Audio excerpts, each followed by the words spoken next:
Okay, welcome to another VMA-214 Blacksheep training video. Today we're looking at pre-flight startup. It's not the full version, it's just what works in the game, more to the point, and you might as well get right into it. So we're sitting here on the Taro in the cockpit, it's raining. I don't want to get rained on in here, so I'm going to get the canopy closed to start with. Make it a little quieter so we can hear. Alright, so we're dead ship sitting here ready to start. We're going to do a translation start today. So the first thing we're going to do is start at the back here, and we're going to make sure that everything is off. So off, oxygen off, fuel pumps off, manual fuel off, the JPTL limiter, or the jet pipe temperature limiter, make sure it's on. And then we're going to come up, make sure that landing lights are off, importantly make sure the flaps are off, and it doesn't matter what position you've got them in, but just off. Make sure the water's off, master arms off. Across here, the store's jettison, make sure it's secure. Across the bottom you can set the QNH now if you like, but in DCS it presets, which is great. You can set your mission bingo as you come across. So we're going to make ours 3,000 pounds. RWR off, expendables off, and ECM off. Coming down this side, everything's off here. Bring your inner knob here, the aux volume, make sure it's up so that you can hear the warnings when we power it up. And you can set your panels, make sure they're off, but they can be set wherever they like, it doesn't really matter. NVG's loaded and the seat is disarmed. Right, once that's done, it's safe to power the aircraft, so we're going to bring it onto the battery to start with. So battery on, and while we're here, let's bring the backup radio to TR guard, come around the other side,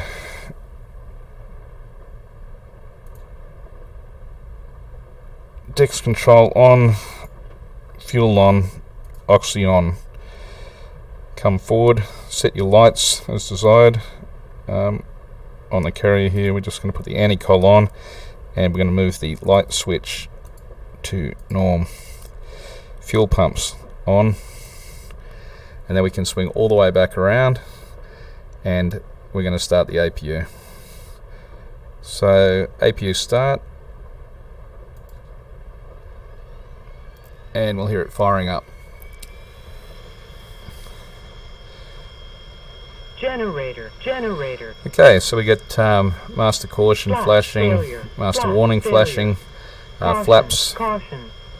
and we hit a tone. Generator. Flash So we failure. cancel the master Flash failure. warning, cancel the master caution, and we're sitting on the APU now. Bring your displays on. So both MCDs are coming on to full bright. Let's set the right one to engine. The left one we're going to take to EHSD, and then data.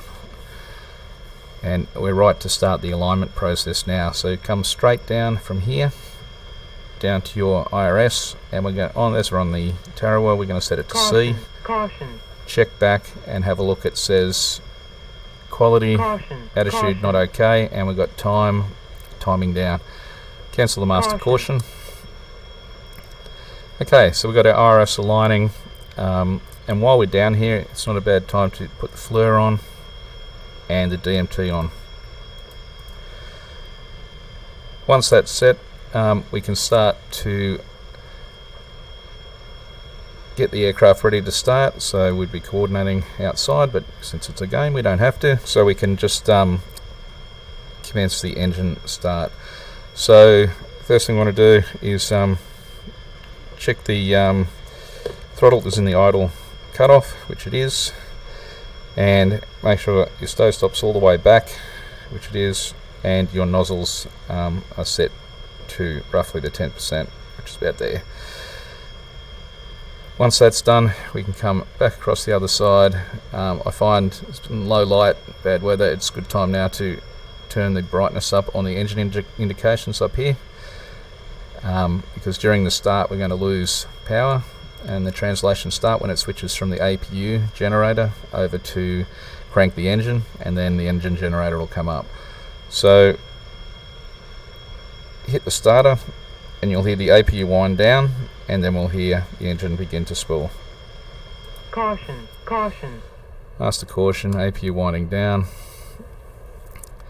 and we should see RPM rising, and there it goes. Now as it moves through about 4%, I'm going to bring it out of idle cutoff, and I'm expecting a light off around 9%. There it is. Fuel flow.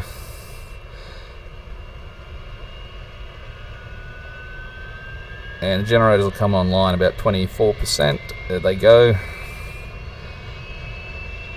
And we should get a stable idle at about 28.6, 28.5, close enough. And that's going to vary a little bit on temperature and performance of the FADEC. Alright, so we've got a good start, engine's running. We come over here, top line of the left DDI, sorry, the right DDI, we've got JPT. We press that and you'll see the Saudi JPT reset.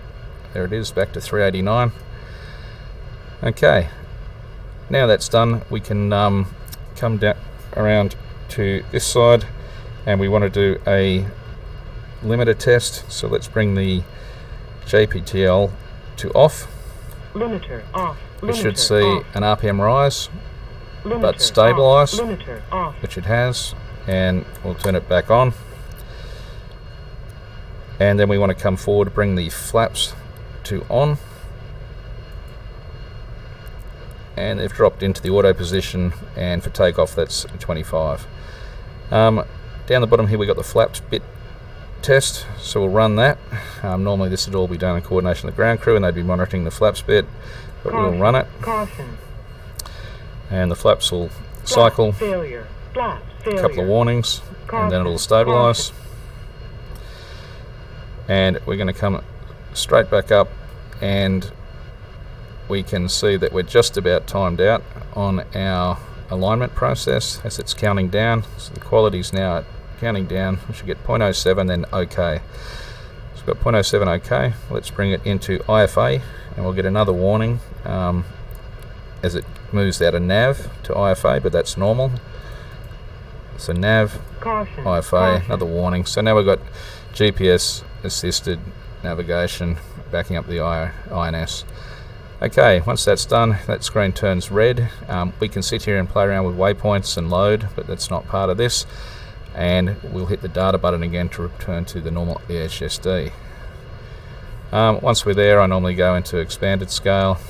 I come up and turn the volume on, both radios, brightness up on the UFC, and select the radios I need, which in this case will be 311 for Unicom, and I want Overlord on 352.5, and we can then come across and turn the RWO on, and you should get tones if there's any signals out there.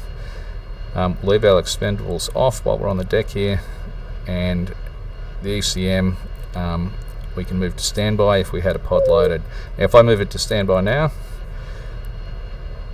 I get the warning for the fact it's not fitted, so I don't have one on at the moment, so we'll leave it off.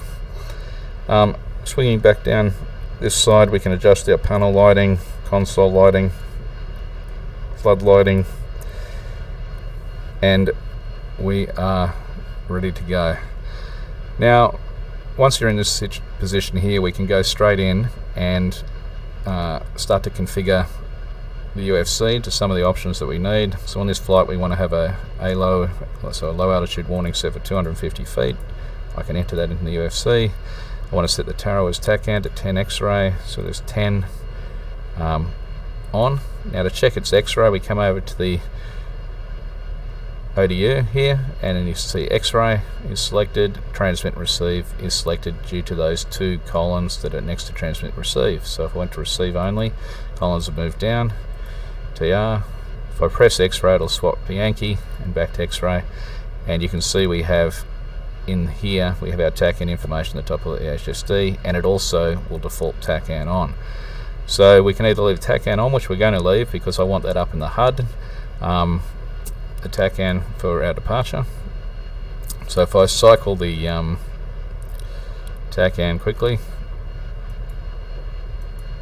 and set 10, enter, we have 1 DME in the HUD. There we go. So it is set, we're ready for taxi, and that is our startup complete.